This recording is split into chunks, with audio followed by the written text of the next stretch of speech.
In another edition of Small Town Canada Spotlight, we'll be looking at the iconic three churches that make for a stunning backdrop of Mahone Bay, Nova Scotia. The town receives thousands of visitors every year who want to get a glimpse of this famous silhouette across every season. Mahone Bay, Nova Scotia is a charming coastal town renowned for its friendly atmosphere, distinctive local shops, and breathtaking coastal views. The area was home to the Mi'kmaq before the arrival of European settlers from Germany, southern France, Switzerland, and the Netherlands. Between 1750 and 1752, more than 2,200 foreign Protestants moved from Europe to Halifax before ending up in the Mahone Bay region around 1754. Mills were constructed at the mouths of Mahone Bay's two rivers, and the abundance of lumber led many to pursue work as shipbuilders. The vast amount of timber and the water flow made it easy to transport logs to the sawmills, which produced first-rate lumber for shipbuilding. The community thrived in its new economic position, attracting many people to the area in search of employment. Many at the time turned to faith, which marked the beginning of the fascinating story of the creation of Mahone Bay's historic three churches. The three churches of Mahone Bay are an iconic backdrop to this gorgeous maritime town. Made up of the St. James Anglican Church, St. John's Evangelical Lutheran Church, and the Trinity United Church, each parish stands proudly along the waterfront, symbolizing the town's rich history, architectural charm, and deep-rooted sense of community. In 1833, the four denominations, Lutheran, Methodist, Baptist, and Presbyterian, united to construct a union meeting house, where worship services were held for several years. As time passed and more people began attending, each congregation built its own separate church, starting with the St. James Anglican Church.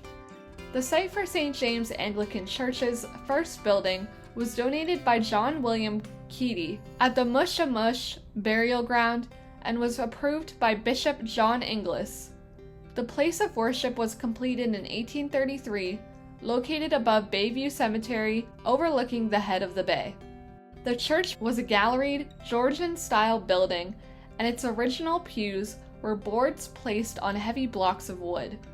The following year, upgrades were made to reduce drafts and improve comfort within the building.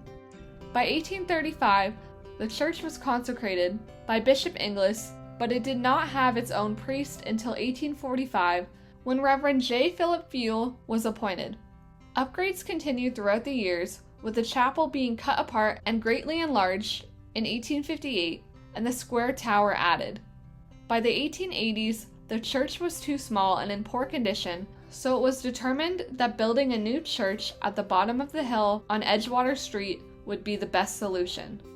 This location is now the present site of St. James Anglican Church. Reverend Ned Harris, who came to St. James in 1884 as curate and became rector in 1889, led this major project. The church was designed by Harris's brother, William Critchlow Harris, an architect who had also designed several other churches throughout the Maritimes. Most of the work was done by volunteers of the congregation, and the final building was completed next door to St. John's Evangelical Lutheran Church.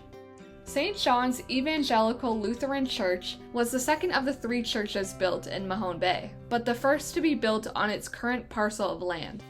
Founded in 1864, St. John's has been an integral part of the community for 161 years, serving as a testament to Mahone Bay's seafaring history and strong Germanic traditions. Reverend W. W. Bowers of the Evangelical Lutheran Synod of Maryland was called in 1863 and served the large body of Lutherans, most of whom resided in the Mahone Bay area. St. John's Lutheran Church was first fully organized as a district congregation on June 6, 1864, when Nathan Keady, Thomas Ernst, Philip Allenbach, Frederick Ernst, and James Hiltz were chosen as officers of the church. On October 20, 1866, a motion was made and carried out to erect a new Lutheran church in Mahone Bay. The original church building was constructed near to the water's edge and was 38 feet by 50 feet with a 20-foot post, a gallery, and a graceful spire furnished with a bell. This marked the beginning of a tradition, with the three churches standing side by side along the shoreline, each representing a different denomination, yet together forming a lasting symbol of Mahone Bay's faith, history, and maritime beauty. In 1876, the first church records were kept in Mahone Bay. Previously, statistics had been recorded in Lunenburg, along with their church records. St. John's was also the location of the first place in Nova Scotia to display a Christmas tree, according to William M. Desbrizes' History of Lunenburg County. Today, the church still operates out of its original building, with renovations being made as needed over the years, along with the addition of a Sunday school area, a pipe organ, and a wheelchair lift. The last church to be built was the Trinity United Church. Established in 1925, Trinity United has a longer history in Mahone Bay than the historic building itself. While the Presbyterians built their church during the early 1860s, the building that is in use today is Trinity United Church. George Eisenhower of Oakland was the Sunday school superintendent at the time and assumed the role of chief purchasing agent for the project. He would be sent to Halifax for the nails and the other hardware used in the building, and the lumber was obtained from the local Keedy mill. In 1885, it was determined that the church would be moved closer to the center of town. To do so, over the course of 10 days, the building was lifted 2 feet from its foundation, placed on rollers, and hauled by horse approximately 400 meters down the hill to its present location on Edgewater Street.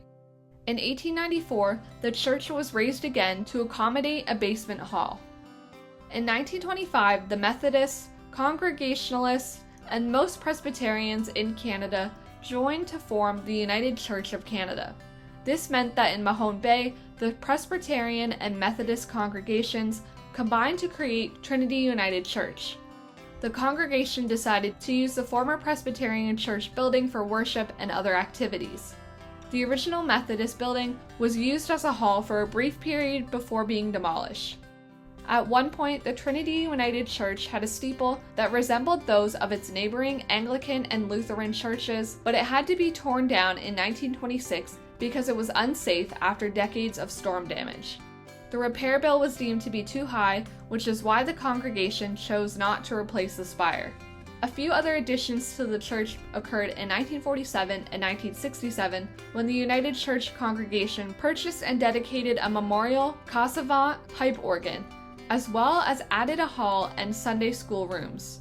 The cost of the pipe organ was a whopping $5,075 at the time, but it was seen as a popular move as the instrument was paid off a month after the dedication. The three churches of Mahone Bay stand today as one of the most treasured views in all of Canada. Their striking presence not only defines the town's skyline, but also tells a story of faith, community, and enduring coastal heritage.